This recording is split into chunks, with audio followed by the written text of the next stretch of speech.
I'd like to call the meeting of the Narragansett Regional School District School Committee to order, and we'll begin with the Pledge of Allegiance.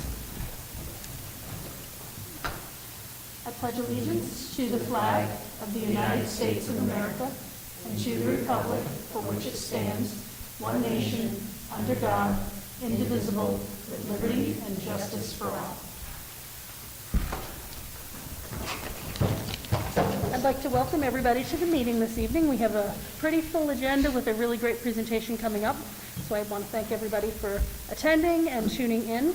The meeting is being live streamed and recorded so that you can watch it live or you can watch it later after the event on our YouTube channel. The first order of business was the approval of minutes. I have double typing on my paper, I'm sorry, for January 4th, 2023. So I would entertain a motion to approve the meeting minutes of January 4th, 2023 as written. I have a motion by Hank. Do I have a second? And a second by Heather. Any questions, comments, concerns, or changes needed to those minutes? Seeing none, all in favor? Aye. Opposed? Abstained? I'm abstaining because I wasn't here. Okay. All right, so we do have an abstention. And just for your own edification, if you read it, you don't have to abstain just because you weren't here, but you're always more than welcome to. So. All right. Bills and payrolls, I don't think there's anything attached today, correct? So we don't need to, we can just skip over that for today. We do have a couple of appearances today. Zaya, I'd like to actually just kind of move you up front if you want to give your report. This way, if you do need to go, if you've got homework or anything you need to do, I don't want you to have to be stuck here. I'm sure actually it's going to be fascinating, so I'm hoping you stay, but if you want to do your report first, we will throw it out to you. So I talked to some students, and we had some discussions about how, the process we need to improve the track and pay, and I mean everything, especially like all the athletes are so happy to do that, and like everyone has memories, especially of the last time competing on the track, and I remember doing field events, like if it rained the day before, we just kind of anticipated the slide and we were doing that, so everyone was really happy to do that. And kind of talking about the sports and everything like that, a few points that got brought up was, I think everyone's hoping that, especially this year, a lot of like the numbers for the sports dwindled and like the social distancing. So a lot of people are hoping that by improving the track, especially students, that a lot of people are saying, improving the track, hopefully bringing numbers back into the sports teams. I know a lot of, especially the girls basketball teams, like the girls I talked to, said that they're kind of hoping the numbers are back up again. So that's some good thing that is happening in the sports teams. And so today was the first day for the early college class. We talked about a cultural awareness and a intro to speech. And I was like really happy to get that in cultural awareness stuff after the students estimated a lot of those things because they're bringing in that type of diversity and representation type of courses into their school so that we can have our school also bringing those courses after we really, really cool. And that we get to experience that. So for the intro to speech class, everyone is so scared to take that class. Everyone's ready. But I talked to a girl, a friend of mine that took the class last year, and she said that taking it now is so important because we all know each other. We already know the professors we had in last semester, so it would just be really good to kind of get it out early now, so you know how the school is now before you enter college for the workforce and everything like that. So that's some feedback I got for that week. Thank you. Madam Chair, can I ask, who's your speech teacher? Professor Softball, Professor I'm just wondering if you know. That's great information to hear back.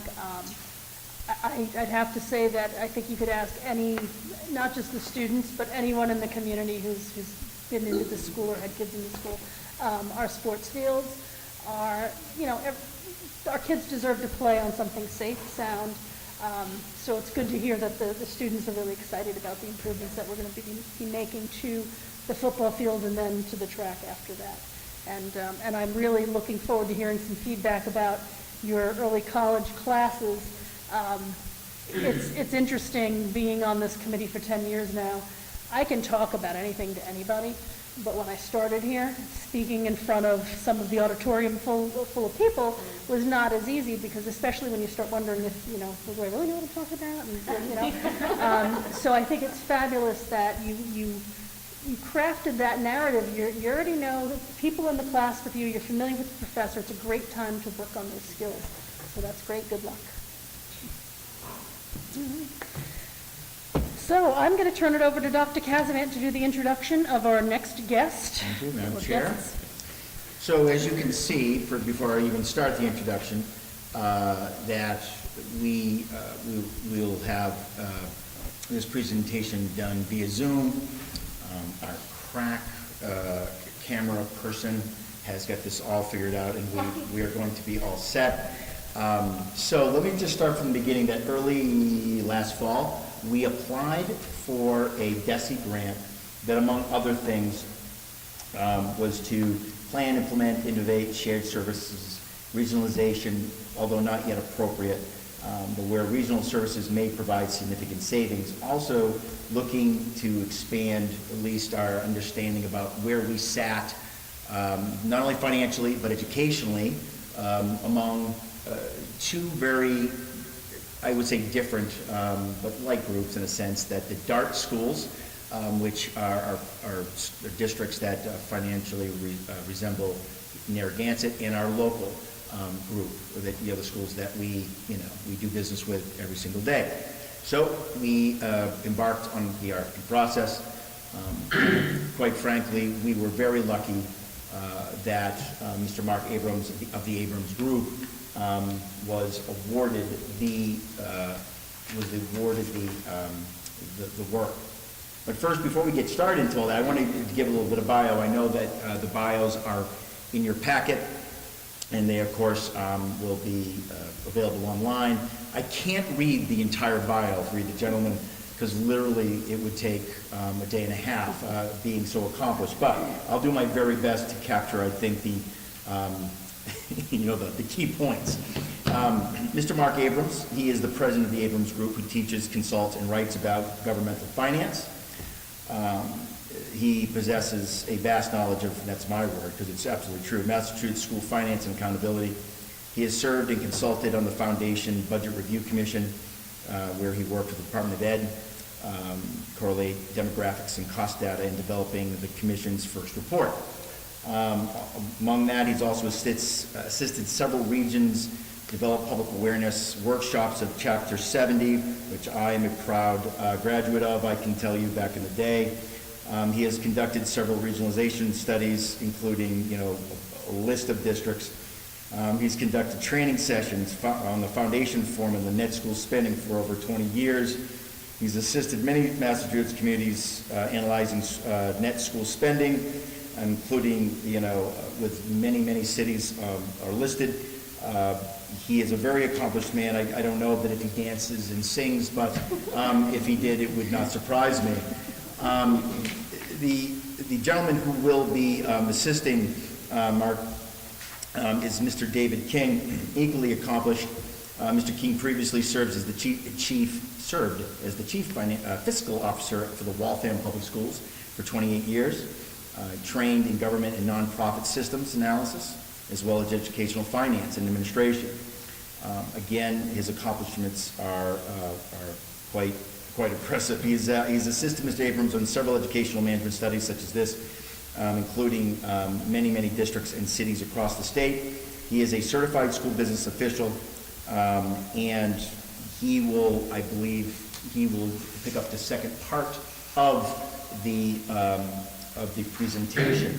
What you're going to hear tonight, just in brief, again, there's many aspects to this grant, but really focusing on, in terms of the district and how we are positioned, how we're evaluated, how we sit with academic offerings, quality of program, technology, enrollment, the fiscal information, educational information. You're going to see a lot of information. And on top of that, you're actually going to, get a crash course on Chapter 70 and how that may look again, very preliminary, very rough look, how it looked for the district in FY '24. With all of that said, it's my pleasure to turn it over to Mr. Mark Abrams.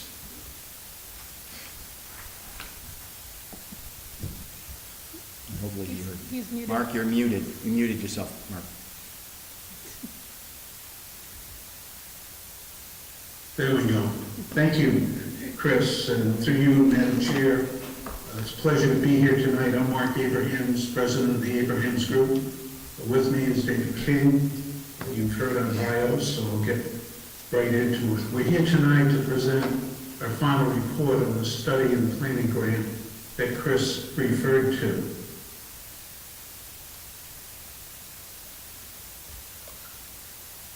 The report contains 3 sections: a Chapter 70 analysis, which will walk you through fiscal '23 numbers and our projections for fiscal '24. Second section that Dave will talk about compares Narragansett with a number of other 2-town academic districts and other districts, not regions, in the Commonwealth for finances, enrollment, programs, test scores, and services. And 3, identifies shared services opportunity with neighboring school districts in several areas. Our report contains, our deliverables are 3. One is our final report. The second is a rather large workbook on Chapter 70 numbers, fiscal '23 and fiscal '24.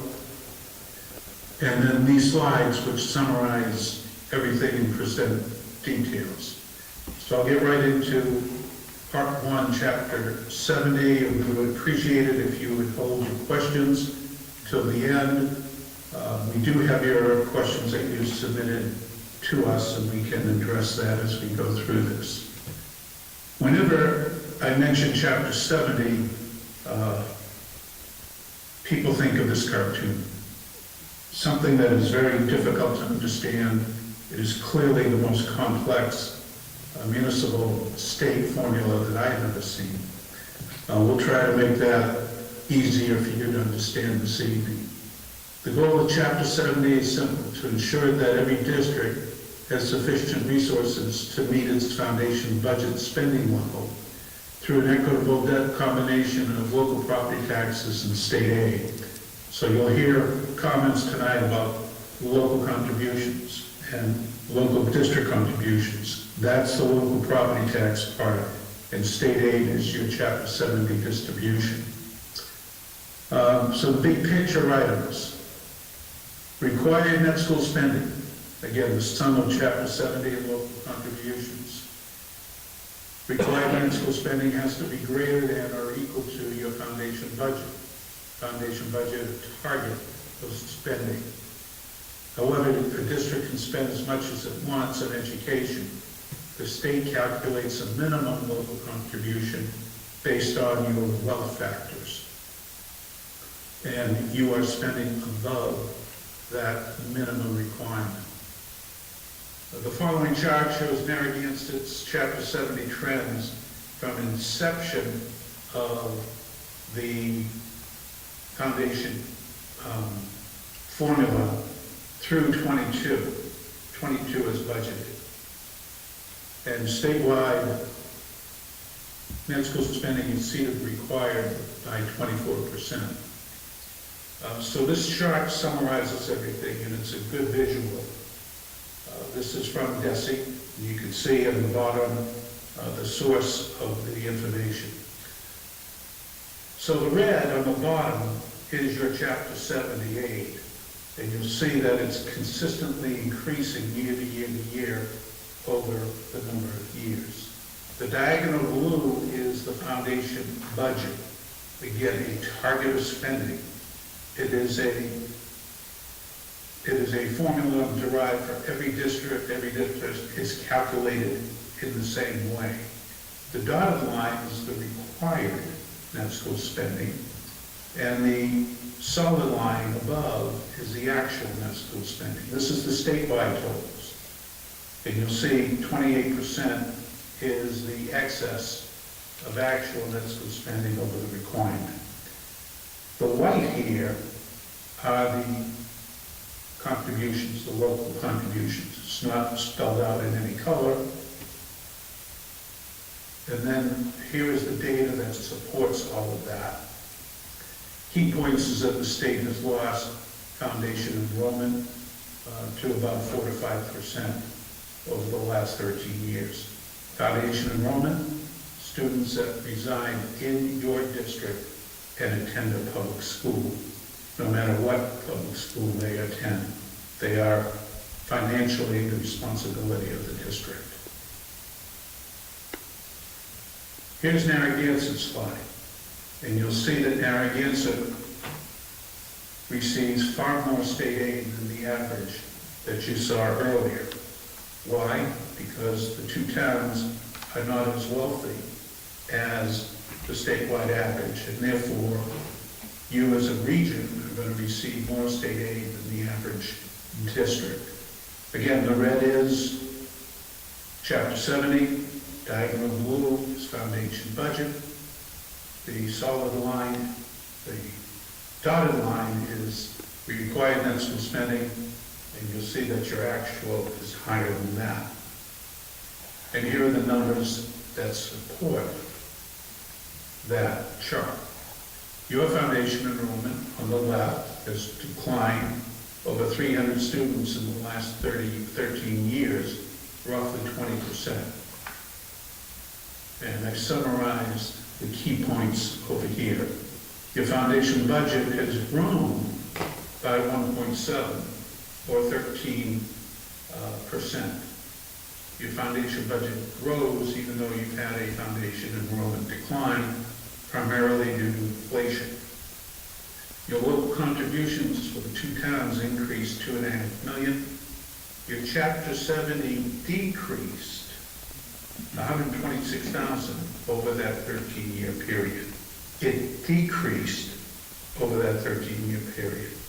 Required net school spending grew by 21%, and your actual net school spending greater than the requirement is 13%, lower than the 28% statewide average. Some key terms, we're going to talk about a foundation budget. That is your target of spending. It's substantially influenced by your foundation enrollment. The local contribution, the local district contribution.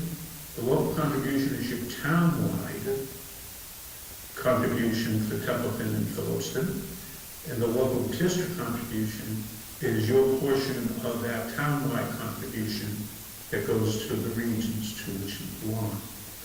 Then we'll show you the computation in Chapter 70. And net school spending is the aggregate of your local contribution and your Chapter 70. We're going to introduce the topic of Student Opportunities Act, designed to give more money to districts that have selected student populations for low-income students, students with disabilities, and the like. Here's another view of your Chapter 70 aid data, and I'm going to highlight just a couple of things here.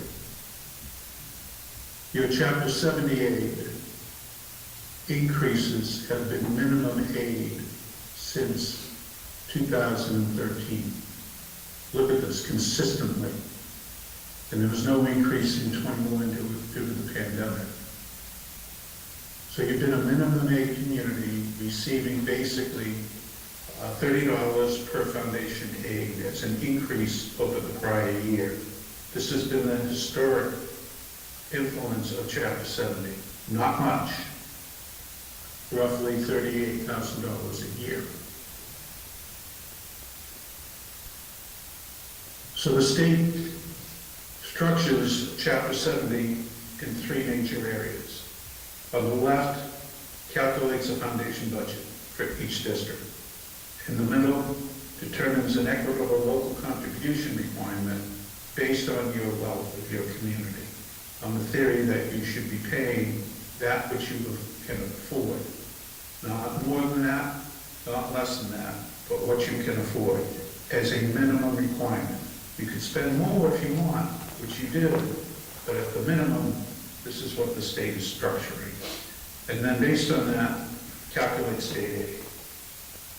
Basically taking your foundation budget, subtracting your local contribution, and the result is foundation aid, which the state must fund to keep every district at foundation. Here's your foundation budget. Two components of this. On the left side is your base enrollment up here, foundation enrollment. That's based on the October 1 report that you as a district submits to the state. And over here are increments over and above the base. Base on the left, increments on the right. The more low-income students, the more EL students, the more money you're going to receive. And the Student Opportunities Act targets these student populations on the theory that you require more money, more dollars to educate these students. And therefore, the Student Opportunities Act is going to give more in foundation budgets, which translates into more Chapter 78. You're going to see the impact of that for fiscal 23 and 24 when we get to that. Each one of these enrollment numbers are then multiplied by foundation rates for every line item, for every category, to derive your foundation budget. These rates are increased by the Student Opportunities Act.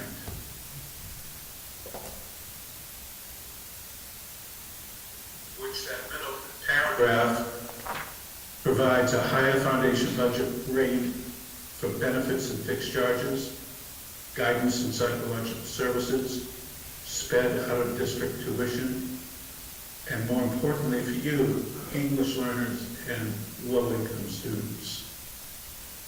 And the fiscal 23 budget includes rate changes to close 2/6 of the gap, meaning the SOA through fiscal 27. Just another look at the per pupil rates. So how's the local contribution calculated? Basically, you take the statewide foundation budget on the left. 41% will be funded by state aid, Chapter 70, 59% by local contribution. For each city and town, the local contribution is determined first by looking at income and looking at property value, EQV and income, 50% each, to determine each community's ability to pay. You are a region, but the foundation formula is based on municipal. And then from the municipal numbers, a region is formed. So, state foundation budget on the left, determine the total local contribution share in the middle, and then determine the amount of money coming from income and from EQB. And this is another look at how that is calculated. So, complicated chart. Local contribution. We start with last year's contribution, 22. We increase that by your municipal revenue growth factor. To give you a preliminary contribution. If that preliminary contribution is higher than your target share, your local target share, then the state's going to reduce that requirement downward. That's not your case. In both communities, the preliminary contribution is less than each town's target share. So there's 3 levels here. If the difference is less than 2.5%, then there's no increment. If the difference is between 2.5% and 7.5%, 1% increment is added to the preliminary. Why? To get you closer to your local target share. And then if the difference is greater than 7.5%, then 2% is added. So you're here in the 2.5 to 7.5, and when we get to your numbers, we'll see that. So here's Phillipston. On the left is the target share, your effort goal. How is that determined? EQV and income at 50%. So here's your EQV numbers for Phillipston. And if it's 50%, look at the valuations here for the EQV, 225 million, and look at the income at 54 million. So if these are to be 50-50, the EQ and the income has to be inflated. 115,000, and inflating your income for Phillipston gives you 828,000. Not quite 50-50, but statewide, if you look at it, it would be 50-50. Add number 3 to number 6, and you get the combined effort yield. That is what you will be paid for local contribution. And this is the second test.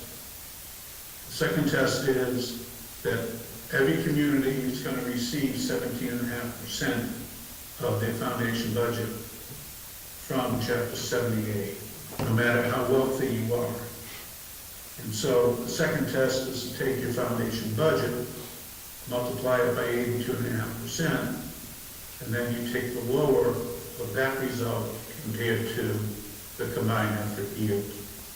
So in this case, 1.6 million is the local contribution target for Phillipston.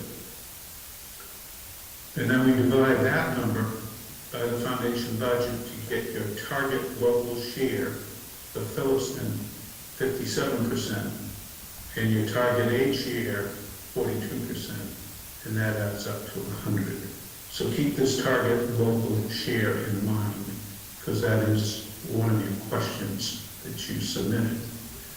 All right, so if this is your target, Phillipston, and hit 1.6, where are you toward that target? If we go to the right side here, and we start with the required contribution from last year, increase it by the growth factor, gets you to 1,511,000. Take that as a percent of your foundation budget, and you are at 52.60%. Your target local share is 57%. So you are 132,000 short, 1,511,000 compared to 1,644. You are 132,000 short of your effort target, which is 4.62%. 4.62% falls within the 2.5 range and 7.5 range. So you get a 1% increment, 1% on that number here. So we take your 1.5, the increase from the growth factor, add your increment, 14, and your townwide contribution is 1,526,000, which is 117,000 short of your target. On the right, you'll see the same numbers over there. So Phillipston, increased by your growth factor, increased by 1%, gets you closer to your target, but you're still 117,000 short, which means next year, it's the same calculation. Then Phillipston's townwide contribution is allocated between the districts to which Phillipston belongs based on what we call foundation shares. If you come down here, you'll see that the Phillipston Foundation from Narragansett is 86% of the total. The other part is to Montechusett. So So we take 86%, multiply it by the townwide contribution, $1,005,000, and of $1,005,000, $1,003,000 goes to Narragansett. Templeton is the same structure. The equalized valuation is deflated, the income is inflated, combined effort yield is 6.2 million, foundation budget 16 million, 82.5% is 13 million. Take the lower of the two, and your effort target is 6.2 million. Divide that by your foundation budget, and your target local share is 38%. And your target state share is 61%. So somebody asked the question, well, I said Phillipston is considered more wealthy. How is that based? Look at the target shares here. The target share for Phillipston locally is 57%, with a 42% target state aid. Templeton is 38% local contribution, 61% than Templeton. Templeton's going to receive more state aid toward the target and toward its foundation budget than Phillipston. Hopefully that answers your question on that.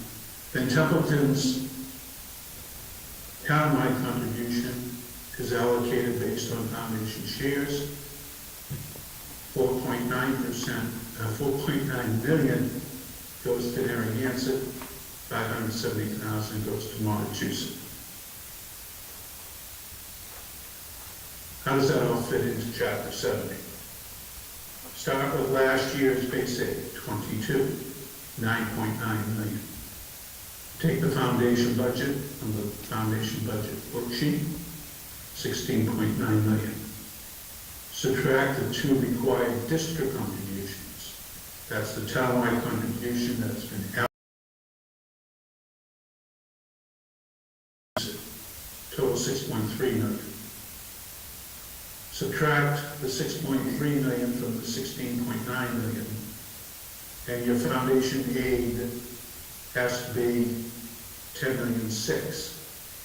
You compare the 10,000,006 to last year's base aid, 9.9, and you're receiving 686,000 more in Chapter 70 aid, foundation aid, which means you're not going to receive minimum aid, because the 686,000 gives you more than $60 per. The first time that you've been a foundation aid community. Remember the chart I showed you? Since 2013, you were made. It has to fund that to keep you at foundation, per the court challenges that the state has received. So this is important to understand. Last year's base aid compared to the foundation aid for this year, and you need 10,000,006 in foundation aid, gave you 9.9 last year, your increase is going to be 686,000.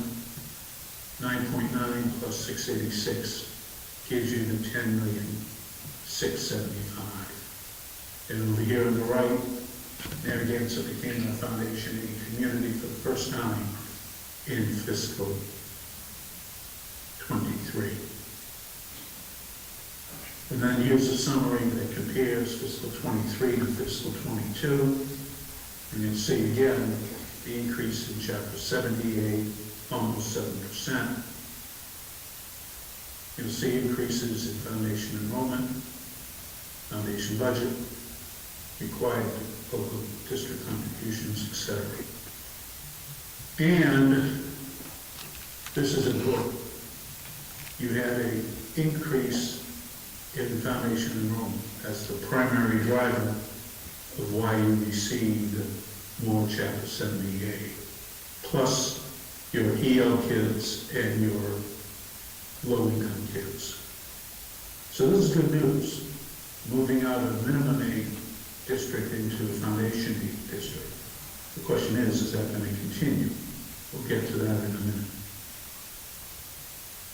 So in the workbook, there's a summary that pulls a lot of numbers together, and this is a comparative between Phillipston and Templeton, where Templeton on the right is a larger community, has more EQD, has more income, has a greater combined effort yield, et cetera, et cetera, et cetera. And here's where you can see the difference in target local share and why the state thinks Phillipston is a more wealthier community, because they're going to receive less Chapter 70 aid because their target local share is higher than Templeton.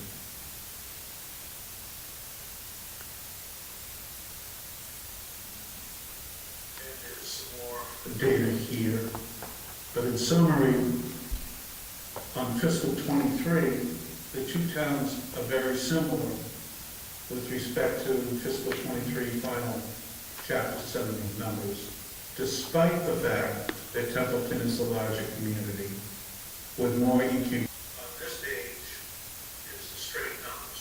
You saw those before. On a per pupil basis,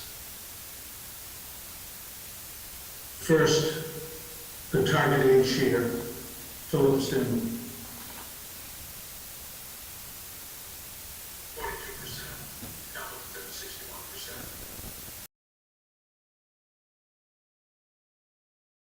Phillipston, 9.95, pretty close. Templeton is below the target local contribution by about 711,000. Phillipston, 132,000. Each town is below their local contribution target, 4.2% and 4.6%, very close.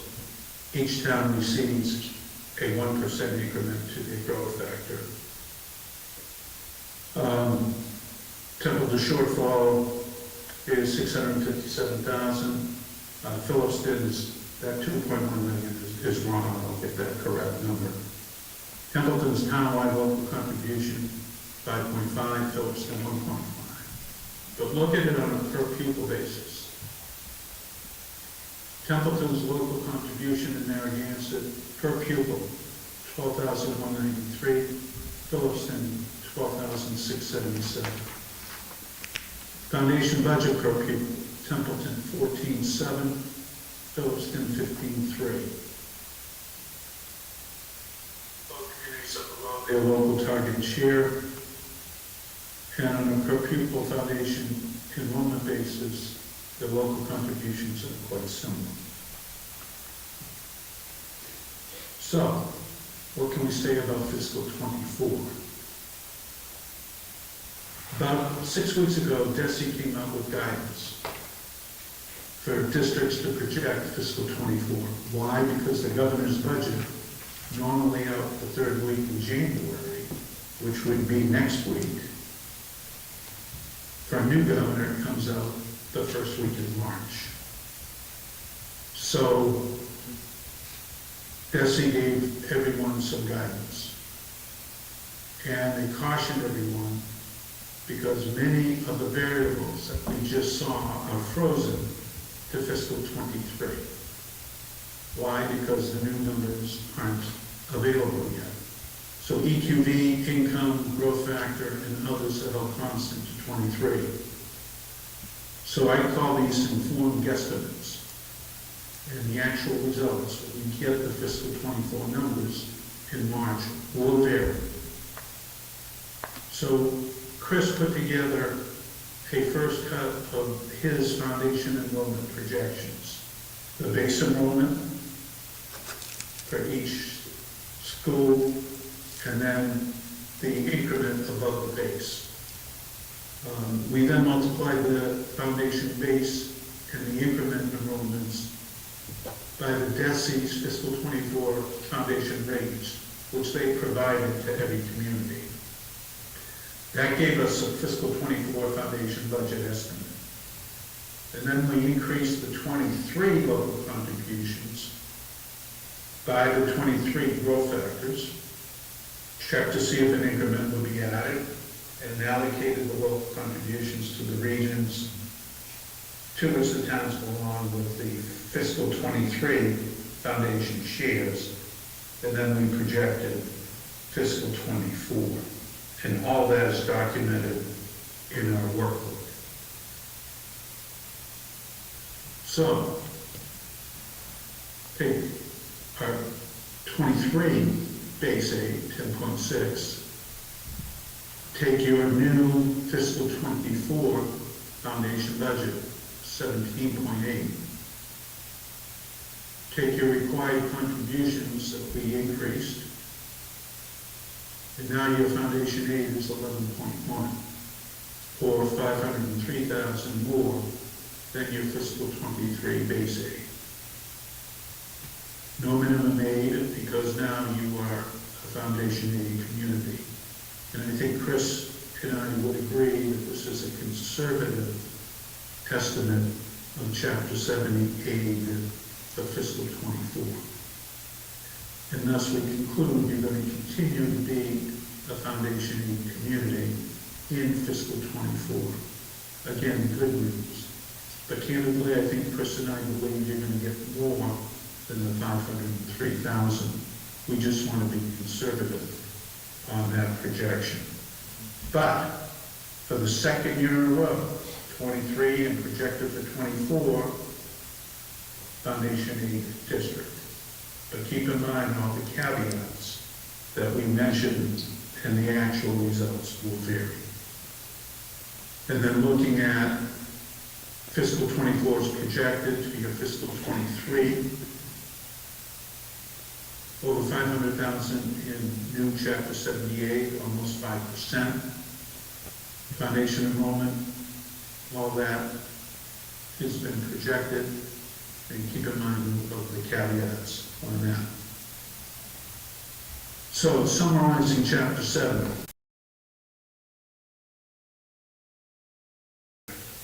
which is increased foundation rates, and with your low-income students and your EL students, that has benefited you.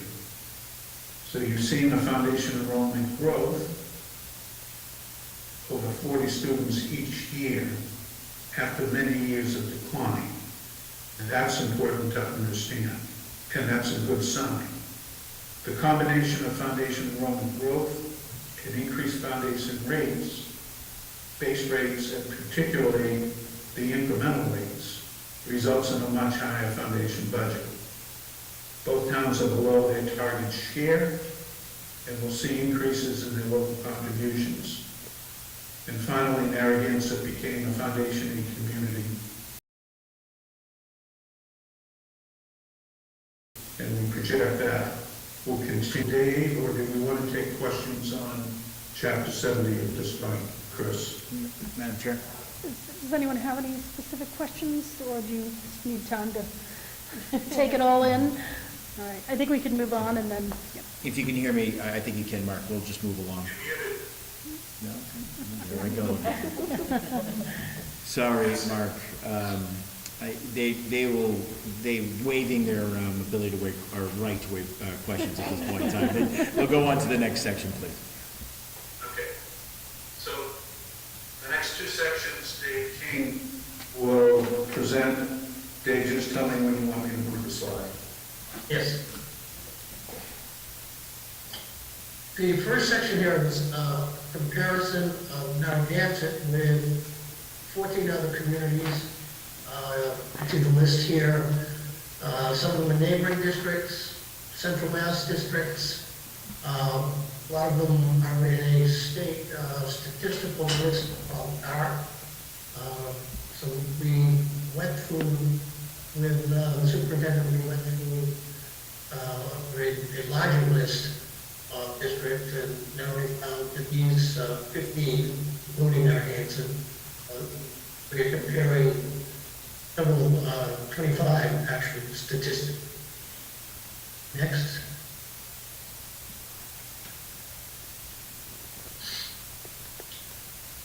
Each of the slide is going to show a list of the districts in order of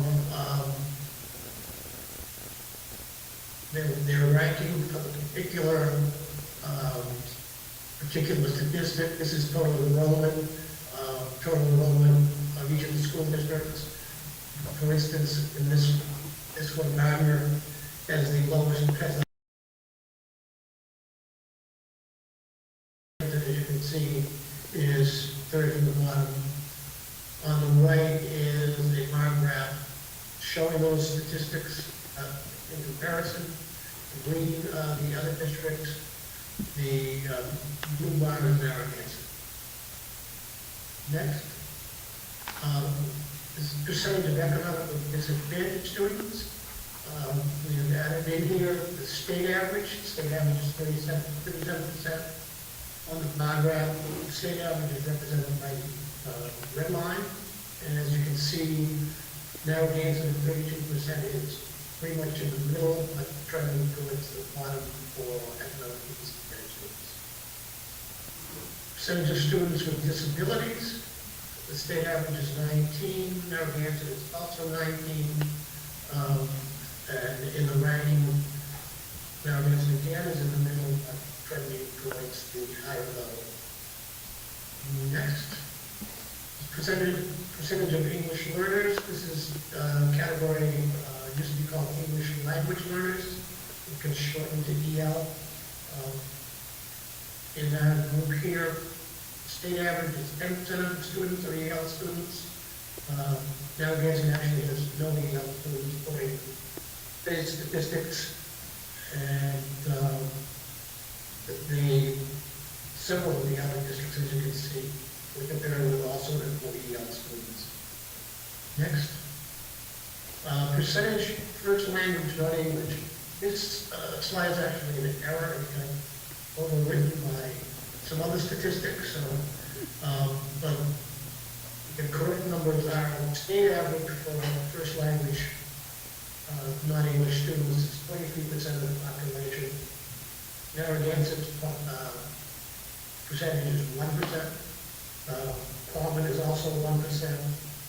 Central Berkshire and Oxford are 0. And the highest in the comparison is, so everybody is pretty much below the state average. Next, percentage of white students in the population.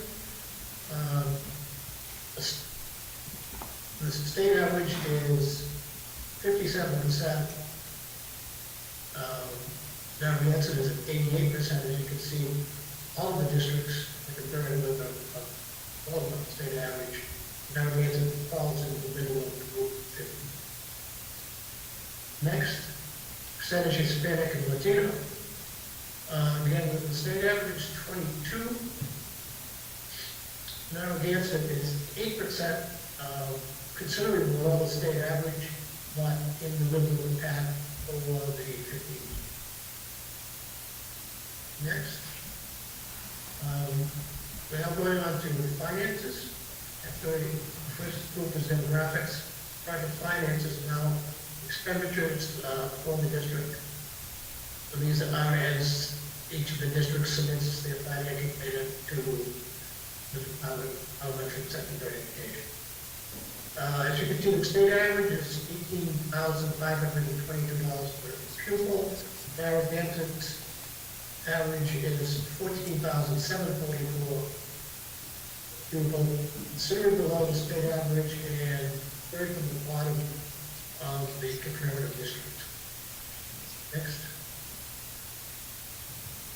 Each of these expenditures are categorized in the accounting system that the state dictates to us. The per pupil cost for administrators and instructional leaders, that's the central office, and principals and, say, curriculum directors, special ed directors. The state average is 1,944. Narragansett's average is 1,270, considerably below the state average, and second from the bottom, next to Ashford and Westford.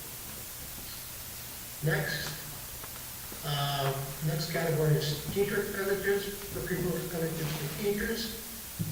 For the state, it's 7,088. For Narragansett, it's 5,026, and it's the lowest per pupil expenditure for teachers, in the group, teacher expenditures, on the group of 15. Next, for pupil expenditures for other teaching services, most other teaching services that are other things, most of it is paraprofessionals, teacher aides. In this category, the state average is 1524, and now it's 1500, almost the same, so you're about at the state average. And in the middle of the pack, for the 50 excludes, considerably higher than your rank for teaching services. Next,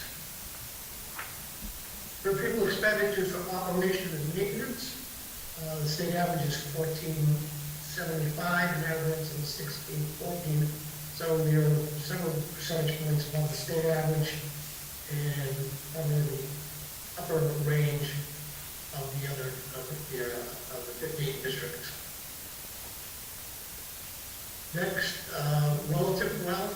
Relative wealth is a statistic the state puts together comparing the size of the district with its average income of its families and the average property values of its real estate in the community.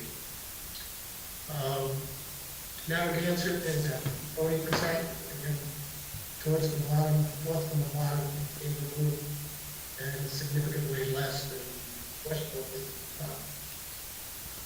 Next, average teacher salaries. Average teacher salaries for the state is at 6,105.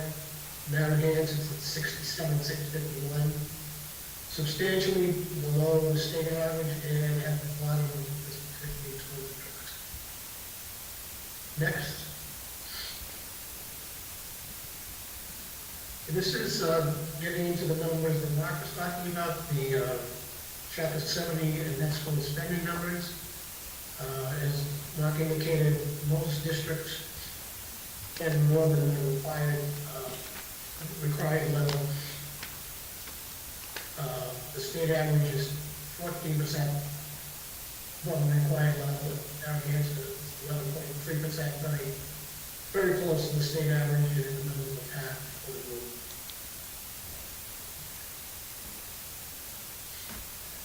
Chapter 70 is a percent of foundations. This is how much you receive in Chapter 70 aid as a percentage of your foundation budget. Again, Narragansett is in the half at 65% of the capital ones that getting 83% of their foundation budget funded, and one getting only 23%. Next. These are some per pupil staffing statistics for the 150 districts. The number of students per teacher, the state average is 12.1 students per teacher. Narragansett is 13.4, pretty close to the state average, and in the middle of the pack for the group of 15.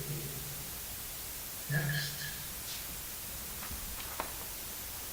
For students for administrator leader, these are in both cases, school department, the school district reports student numbers to the state on an electronic basis every year, and they also do a staffing, 11 staffing report, emails to the state. This statistic takes the number of administrators, educational leaders that the school district reports to the state, against the number of students. State average is 100 students per administrator, and Narragansett is 107 students per administrator. So it's pretty close to the state average, and again, falls in the middle of the pack for 15 districts. Going on to next generation MCAS scores. The The first statistic is grade 3 to 8 ELA performance. That's English, Language arts. English learners, English Language arts. language arts, yes. I grew up when I said English and like stumbling over the words. English language arts, Narragansett was at 34%. State average was 46%, so Narragansett is well below the state average and towards the bottom of the group, towards the bottom. Next is math performance, grade 3 to 8. State average is 33%, Narragansett is at 23%, again, well below the state average and towards the bottom of the group of 15. Next, grade 3 to 8 science performance. State average is 22, Narragansett is 40. Pretty close to the state average and still below it, and a little back for the next. This grade 3 to 8 student growth potential, ELA. This is numerical statistic statements together. You have to ask the superintendent what it means. I'm not exactly an expert on MCAS scores, but the state average is 35.8. The growth potential is 35.8. Narragansett was 34.2. Fairly close to the state average, again, it's still below it, and in the middle of the pack for the group. Next. The student growth potential in math, grades 3 to 8. Narragansett is much higher. Narragansett is at 32.7.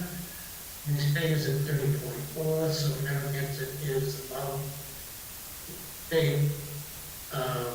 growth projection number, and in the upper sector of the 15 groups, the communities. Next is grade 10 scores. Grade 10 MCAS scores. ELA. Narragansett is slightly up, it's actually tied with the state average at 64%, and falls in the middle at what we will do. Grade 10 math performance, state average is 52%, Narragansett's 39%, significantly below the state average, and in the bottom quarter of the 15 districts. Next. I'm going to summarize what we've looked at in these 25 statistics. Narragansett is the 13th largest district, or all its districts, depending on how you want to look at it. They are one of the smallest, 13. They spend less per pupil than 13 of the comparative districts. They have the 5th highest percentage of students with disabilities, with 4 districts having a high percentage of students with disabilities. That's what's generally known as special education, not special needs. The district spend less per pupil on administration and school leaders than all districts except Ashburn and Westminster. They spend less per pupil on teachers than all other districts. And they also have the lowest in average teacher salaries. They are the 12th enrollment district well. There are only 3 districts who have less relative wealth than Narragansett Regional.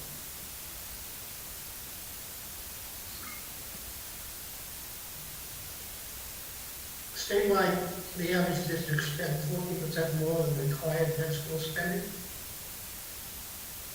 Narragansett spends 11.3 more than net school spending. That figure is the 5th highest in the rural 15 district. Narragansett was lower than the statewide average, meeting expectations in ELA, math, and science, performance grades 3 to 8, is lower than the statewide average for ELA student growth potential, 3 to 8, is higher than the statewide average for math student growth potential, 3 to 8, and the sixth highest is higher than state record. They have sixth highest among the comparative districts with 9 districts scoring low. Narragansett is the sixth highest among comparative districts with grade 10 ELA performance tied with the state average. And that is the comparative districts in the state and the other 14 districts that we compared Narragansett. Next. One of the things we wanted to look at is how Narragansett could work with its neighboring districts and these other districts to have some shared services. We get into details on that. We met with the superintendent and his staff, brainstormed on opportunities to share services in a way that would reduce costs and or enhance programs. We all believe these opportunities exist, and when we able him to experience with over 50 school districts, and Narragansett staff's experience with neighboring towns and school districts and itself might yield value. And then we broke this up into several categories. Next. In the business office, you could share a business manager with another neighboring district. You could replace the business administrator with a service, a school business manager service, such as management solution in the lumber, or you could replace the payroll operation with a payroll service such as ours. Next. You belong to the CAPS Educational Collaborative. You can utilize CAPS membership to do some of the following things. Provide special needs services for low-incident students without paying private school tuitions or creating a class within the district that has very few students. You provide support services to the school, to the special needs program, about higher therapy, speech therapy, some of those things, psychology. Provide special needs transportation services by handicaps, provide transportation for the needed, handicapped coordinated special needs provided by every contact. Next. Health service. Remedies to towns, the 2,000 public health departments can provide some or all of the school services for student health, nursing. Can a regional health services collaborative be instituted to operate more efficiently? And can school nursing facilities within the school be used to provide services to the towns? Next. Athletics. Investigate additional cooperative teams for low population sports, such as the Narragansett soccer teams. And in terms of individuals, provide opportunities for individual athletes, such as golfers, to compete for neighboring teams, such as Guardian High School. Both of these are fairly common throughout the state for smaller school districts. Next. Career technical education. Investigate joining Massachusetts regional location.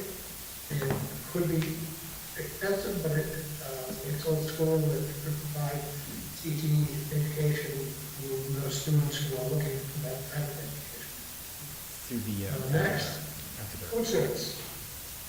You could pair a food service director with other neighboring districts.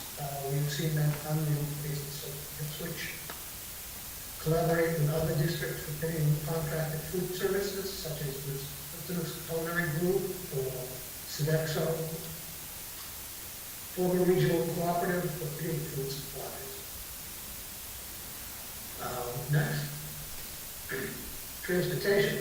Form a cooperative for bidding school bus contract. Work with CAPS or other districts bid or provide special needs transportation. Work with CAPS or other districts to coordinate on a district bid. Next. Operations and maintenance. Could work with your public works departments of the 2 towns to provide snow plowing, groundkeeping, rubbish removal, and other services. You can coordinate with other districts and or towns to bid utilities, snow plowing, rubbish removal, groundskeeping, etc. There's many opportunities for cooperative bidding for all the towns. This would be one of the districts and one of the towns, chief procurement officer to set up a legal state bid on their state statutes. IT, information technology. Investigating whether the towns, neighborhood of district can share backbone IT services such as connectivity, internet service providers, email service, network management, etc. Can the district collaboratives do any of the following? Can these services be provided by a service contractor such as workers? We have run into the workplace uses workers by their information back office services. Next. Other. To form a regional health benefits group to lower health benefit costs and improve districts. There are several health benefit collaboratives around the state. There are plus GIS, which are by the state, that have helped lower health benefit costs to the district. You can form a regional cooperative state basis. And then cooperative bidding, also using the state bid system. Next. And that is it. And I think now it's probably time for questions.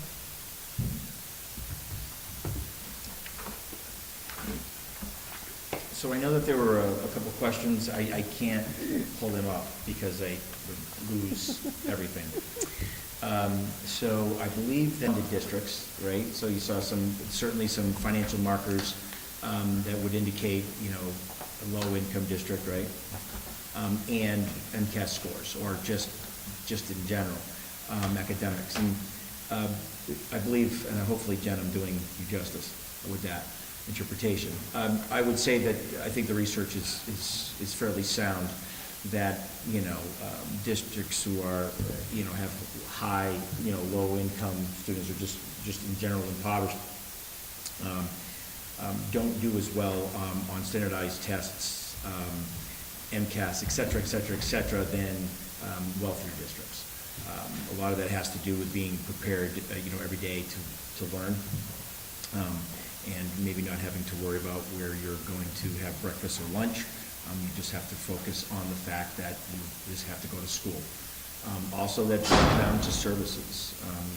Again, if you look, if you remember the slides, there's a lot of these ratios between administration or curricular folks to staff. Well, the districts whom are either tiny, that only have, say, one, and then, far fewer children, or they have a lot more supports, like academic coaches and et cetera. Well, those also assist, right? We're able to catch the gaps quicker, or close the gaps quicker. I don't remember the management versus comparable districts. I wanted to answer this because we know that our bleacher project, which we still are paying for, again, the districts, the biomass boiler, which the district is paying for. And again, the work that we've done on our ventilation last year and the year before that, of course, factors into that. We spend a lot of money on this facility. This has nothing to do with the new school project or the loan. It has nothing to do with that at all. It's about what we spend in operations. This is an older building, and we honestly take very good care of it. And we do a lot of preventive maintenance. So that would definitely reflect in that number. But we know that the district itself has two very one very large loan, and the other one that's certainly coming off, and that's what we hope to replace, right, to fix the field. Okay, building up question. Okay, there's a statement. Okay, we took care of the wealthier community piece. That was taken care of by Mark. What reasonable assumptions, hypotheses can be made to result there? For example, assume a correlation between the lower than average per pupil spending, lower teacher cost per pupil, low administration cost per pupil relative to low MCAS performance, And I would say that, that there is an absolute correlation to that. I think I just said that. The question was not, my question was not as good as Jen's. But certainly there is, and there's a lot of reasons for that. It just doesn't, to be candid, doesn't simply go as far as what the school can offer. It also, what environments kids are coming from on a daily basis. But if you have kids that are coming maybe from less than optimal situations at home, then you need to make the school as optimal as possible to help offset some of those, what I would say, just natural, gaps. And I honestly think that's it, because the other question was already answered. There was a local contribution question, which Mark spoke to at the very, very beginning. Chris, can you just speak about, because I heard you mouth what it was about, the suggestion on shared services to investigate joining Montechusett Regional Yeah. Vocational. The towns are members of that regional school district. Right. This is something a little different, and I think this Yeah, is very so, I mean, important. right, exactly, Madam Chair. So, there are options. Again, we have a planning grant going on right now with Monty Tech in concert with Gardner and Fitchburg to look at the possibility of sending 5 juniors, 5 seniors every year they would always be our students. They would not be Monty Tech students. They would travel there on a daily basis, and they would gain some type of, either electrical or carpentry. Thank you, Molly.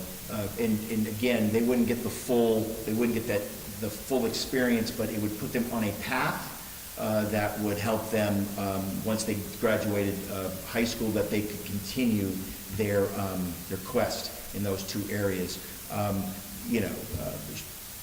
The shout out is that we're constantly looking to allow kids that opportunity that don't necessarily get into Monty Tech for a lot of reasons, which this is not for that meeting. So certainly that was the I think the direction, or I know the direction from that. Questions from the committee? I know it was a lot of information. So I don't know if you've had a chance to formulate some in-depth questions yet.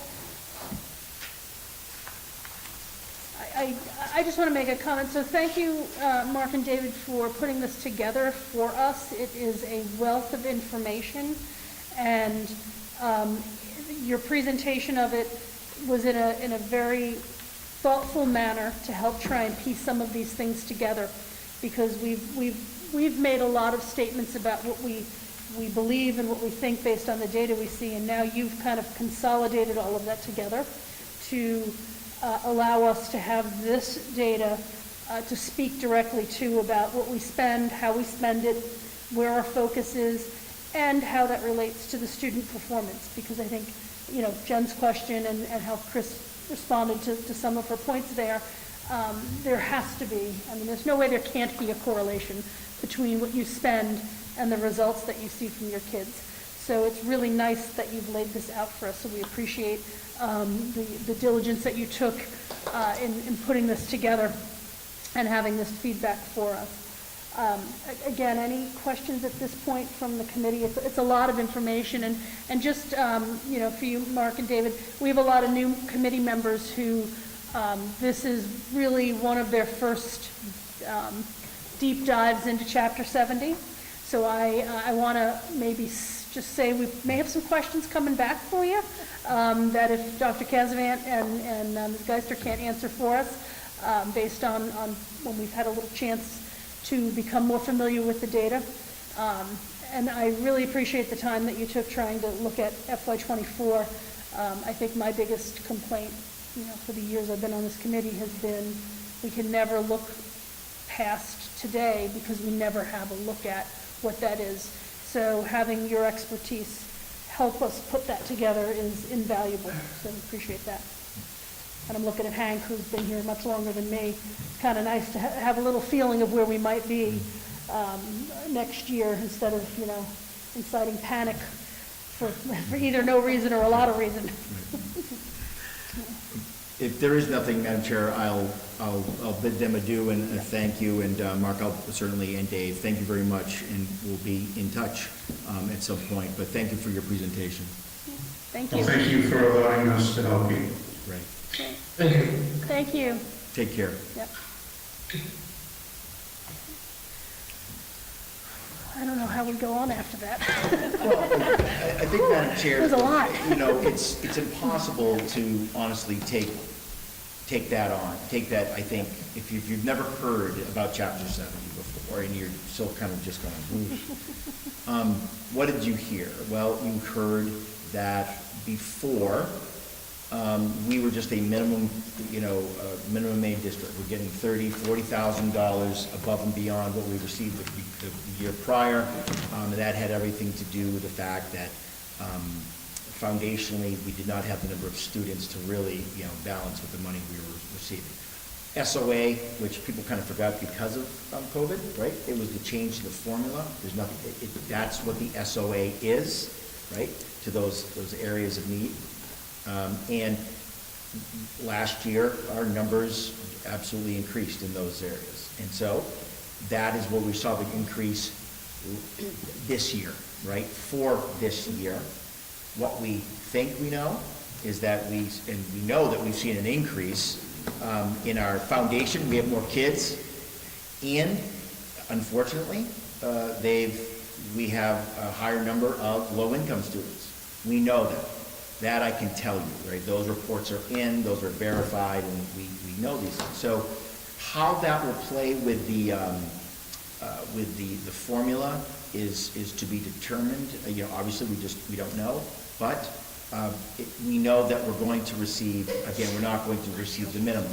Will it be enough? Well, there's the $900 million question, and we'll have to, as we go forward, again, as Mark put it, we're not going to receive that information formally until March, ish.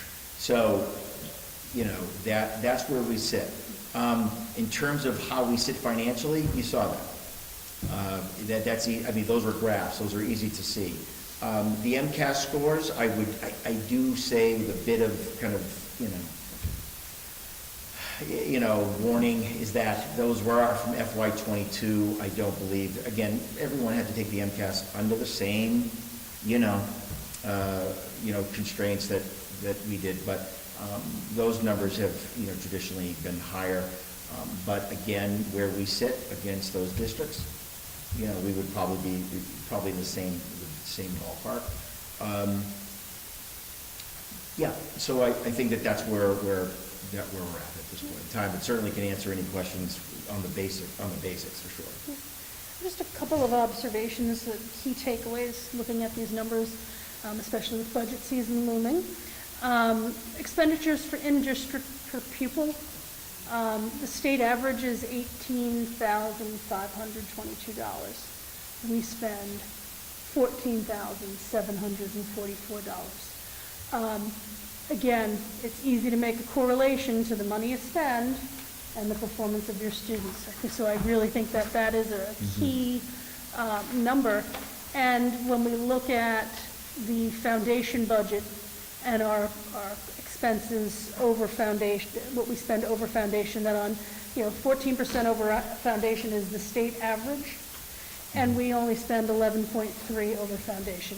So again, it's easy to make that correlation of if we're not going to put our money where our mouth is, it's hard to get the results because of all of the needs that we have to focus on all of the areas of need that we have.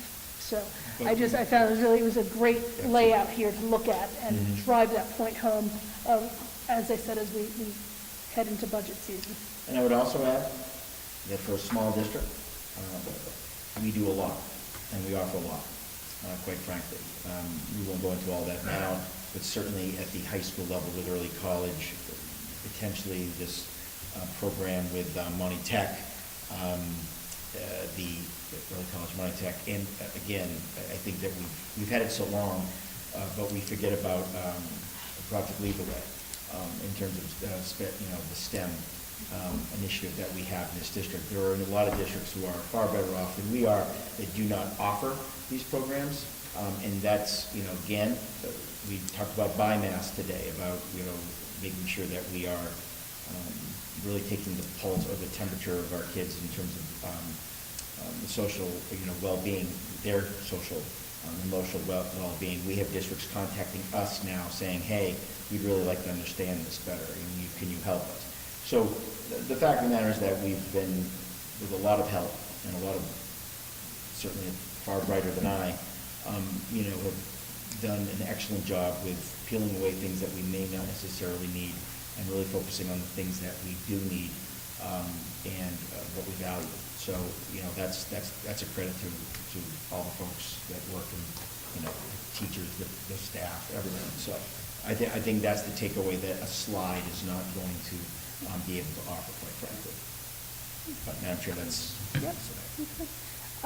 If you guys have any questions or just start to go through the data, feel free to forward them over to Dr. C, and either himself or he can reach back out to Mark and his team. Just as a reminder, I'll do it now, we also have a Chapter 70 finance work session, not this Saturday, Saturday after, for 9 a.m. in the morning. So I'm hoping that the reiterative piece of hearing these terms and the numbers presented in the same format and maybe a different way with a different vocabulary around them, will give everyone a better knowledge base, and then maybe we'll have even more questions from that. So this was great. Thank you for coordinating getting Mark and his team here for us. Okay, we will jump right back into the agenda. Public input. Is there anyone from the public that would like to speak tonight? Seeing none, we'll move on. Actually, before I jump right ahead, I'm just curious if our student rep has any commentary over that hour-long presentation. Well, after I was glad to have this type of analysis of the grading analysis. Like, I understood it more after we looked at it. I am not very I like that kind of discussion afterwards. I understood a lot of what you were saying. Good. Well, as you take this back, please, any questions you have. If you want to become a Chapter 70 guru, want to become a business manager, go see Ms. Geister. They're a rare breed nowadays. So certainly could use some smart financial minds in the public education world. So We'll be on the midterms. yes. You think public speaking is going to be tough? No. Next up, the NDEA. Unfortunately, Ms. Parker had to step out and leave, so we did not get to hear from her. Budget update, I'll just throw it over. We just spent a lot of time talking about a lot of things. Is there anything important that we need to highlight tonight? Well, I'll just tie FY23 with the report, just saying, obviously, we still have the freeze, but we are holding our own. The bottom line is maintaining, which is what I wanted it to do. So if we can make it through the next couple of months and get past heating season, maybe things will be a little bit brighter as we go towards the end, but it's working. It is working. That's why we do it, so we can monitor it. FY24, I don't know if you need to hear much more about that. And just as a preview, at our next meeting, we will be spending a lot of time talking about FY24, because on the 1st is our meeting, and on the 2nd is our all boards meeting with Templeton, Phillipson Select Boards, Phillipson Finance Committee, Templeton Advisory Committee. So we'll get a preview of it the night before, and then we'll go through the same material that we'll share with the towns. So we have a lot of number-related items coming up. So perfect. Anyone have any questions? Because Anne Marie did post her reports up here. If anyone had any questions on anything specific? Okay. All right, curriculum and instruction update. Molly, I don't know if you have a topic or two or three to share with us? So we had our last professional development day was last Friday, February 13th. At TPS, they're continuing to work on further developing sort of data-informed practices for early literacy. And so they utilize their literacy coach through the early grade literacy grant for this round, and she came in and provided training to the staff on how to use their core literacy program in reading. And so one thing to keep in mind is when they first implemented that program, very soon after that, COVID hit. So their beginning first years of implementation were a little bit challenging. And so we're really kind of getting back to some of the basic routines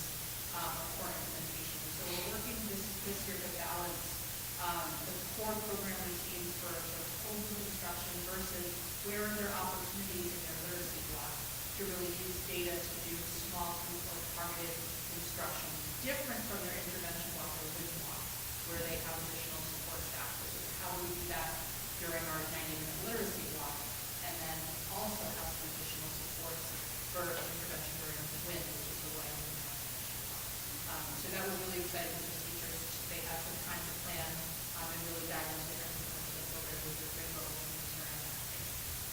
At the middle school, their care team presented and revisited some of their BIMAS data, and that led into some training and also some planning time for them on the implementation of some lessons and resources from Mind Up, which provide classroom-based lessons and techniques that teachers can use to help support social emotional learning, particularly in the areas that they found were low in the last testing round or assessment round. So those include things like self-management strategies for middle school students. So the teachers really received that well with big and grab more resources that they could use in their process. The high school, they were continuing and moving into the next stage of their school improvement science projects that you heard Mr. Young talk about when he came to present. And so at this last round, what they ended up doing was analyzing the data they collected to determine the impact of what they put in place as a action step for their problem practice for their team. And then they looked at that data and made some adjustments, and they'll go back to do another round. In addition to that, all of our staff took another, not a full training, but a checkpoint for Alice to Schools. And so if you recall back in November, we trained all our staff with the Navigate 360 platform. And all the staff engaged in an online training for that. And then there are two checkpoints in here called checks for understanding, technically, which are just a couple of quick review questions to keep things fresh and on their minds for the implementation of hours. So the staff participates in the first knowledge check during the January PD, and they'll take the second knowledge check during the February PD, and then they'll have fully completed that hours for school course. Our Wellness Advisory Committee has been continuing to meet. I'm excited to let the city know that we have not only assessed where we currently are in relation to a lot of practices that are laid out in our school wellness policy, but the team has selected two focus areas to focus on implementing and have developed a plan of action, which will begin in the next subsequent part has already been started, but that's going to take place from now through the remainder of the year. So the two big focus areas that the team selected for that is focusing on staff health and wellness and focusing on increasing student participation and voice in the school lunch program.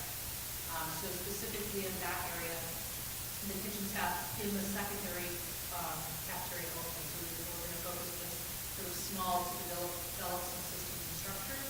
We're going to be doing some case testing opportunities for students to try new fruit items that we have access to getting this year. Students can provide feedback on those, and they may be then included in the lunch program if the impact and feedback from students is very positive.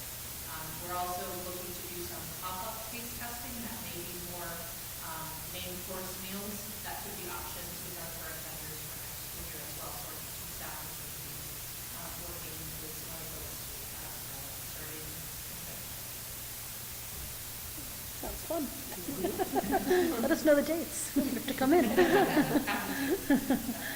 Any questions or comments for Molly? Thank you for the updates. It sounds like PD is running very well. And I love that we have different focuses for each of our schools, but they are all interrelated at the same time. So that's our next schools are really working hard on that this year, and I hope you hear the themes from when they presented now of the connect direct ties to their school improvement plans. And we're really working hard to track these with the teacher practices as well. And the next month we should have our next round of star assessment. We're excited to be able to. great. Thank you. All right, so next up, there's no surplus items, so we will pass over that. And I will turn this over to Dr. Casavant, and he can add whatever else. I know I do see you through an enrollment We do page have- up there. You do have an enrollment page month over month, as we do. And we declined by 6, enrollment went down by 8, sorry. 6 students from Templeton, we had a +1 from Phillipston.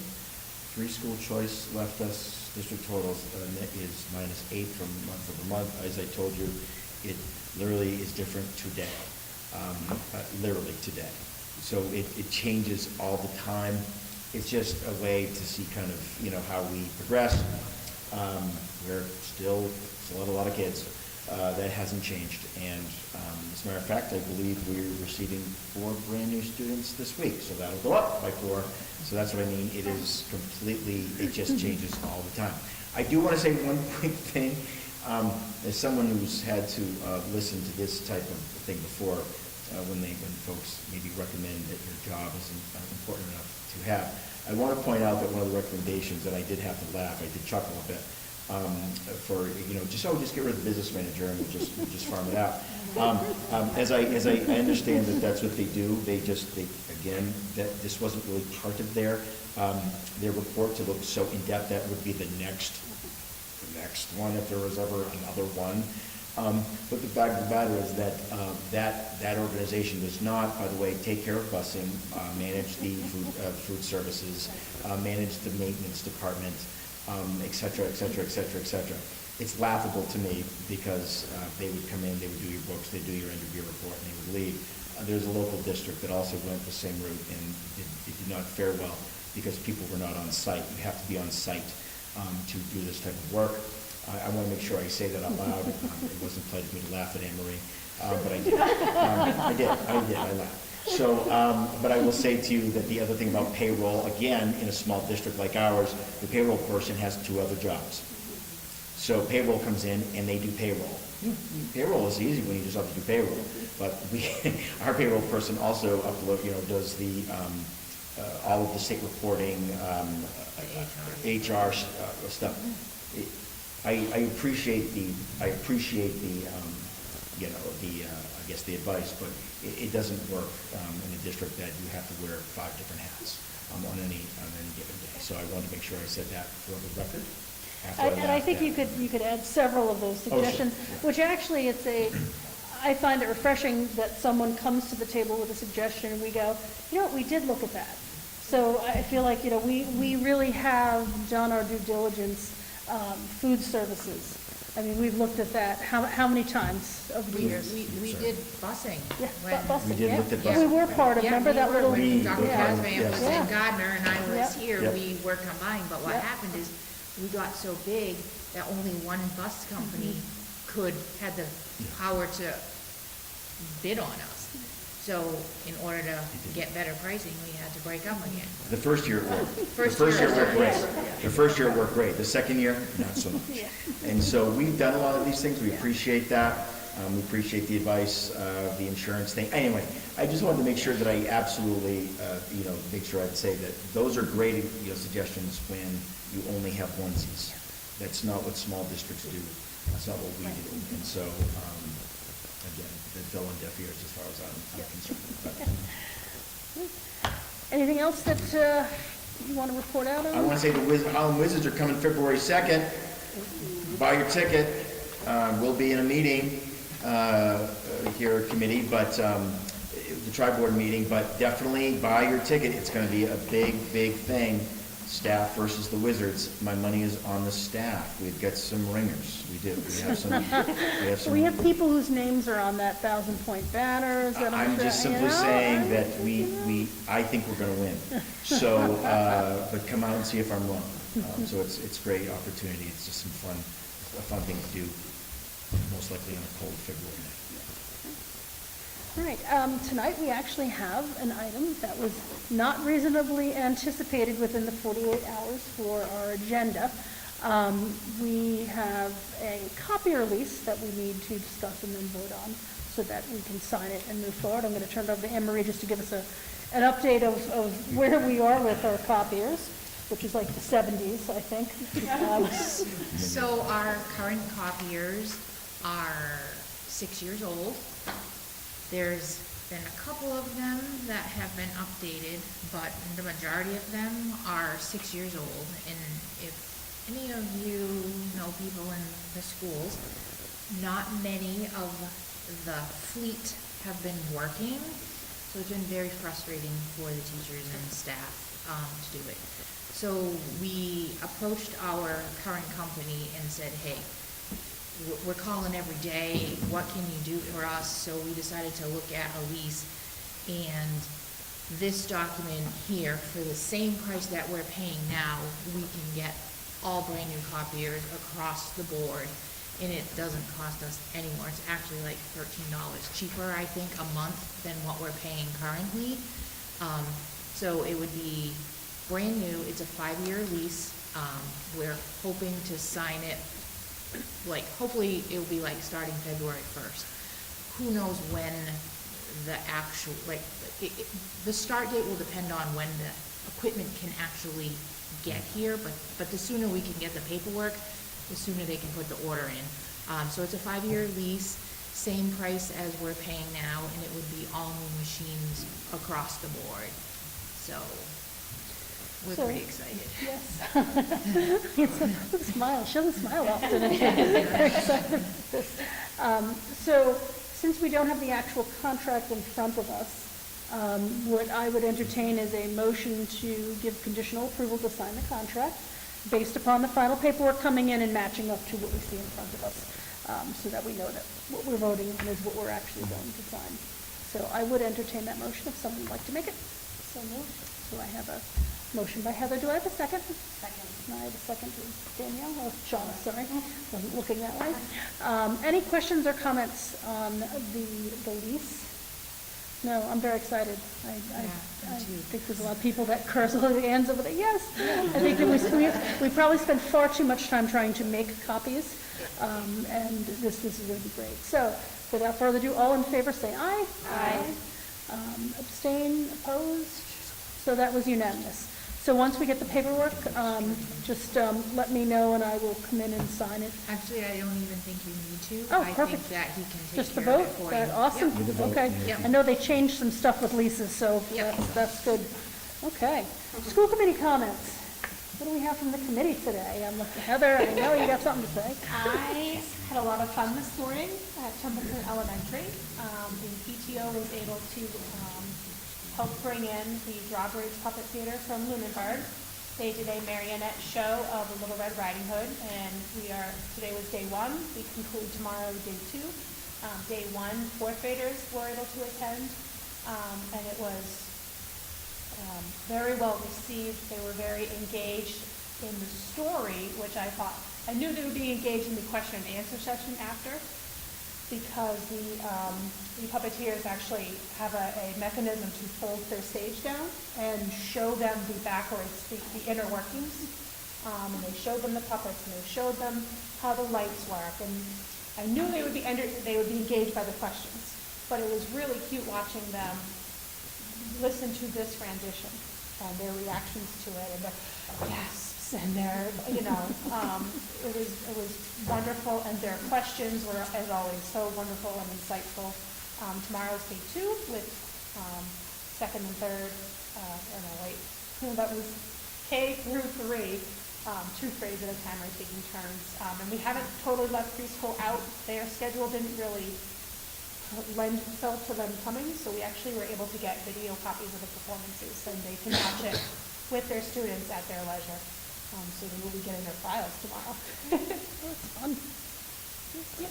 Any upcoming PTO events? We were talking about some events for, I have to now think about this, we just had a meeting this week, for the spring. Nothing down on paper yet, but we are working on also another in-house enrichment activity from our friends at Crocodile River Music. We did a taste last year, and we are working towards taking a very big bite of what they offer, and that is exciting. Anyone else? Comments? I just want to say, I know I saw out there Krispy Kreme donuts are for sale. I think February 6th, did I see was the end date to order them? It's being delivered on the 16th, the end date is January 31st. Oh, sorry, okay, so January 31st, order your donuts and your coffee, right? What else is going on out there that I've seen? We've got an 80s prom. 80s prom, sponsored by the student class, to develop community, will take place on March. I've seen it on Facebook, so that's great. Yeah, there's an event floating around on Facebook, so just keep your eyes peeled on the local Facebook pages and all the details. Right, I love these adult-oriented activities. And even like with our cheerleading team, I know that they did paint night, which is not an exclusive adult, but it's something that the adults love to go to as well. So it's so nice to see that we're getting a variety of activities for people to participate in that also help all of the organizations earn some cash and be able to afford to do things.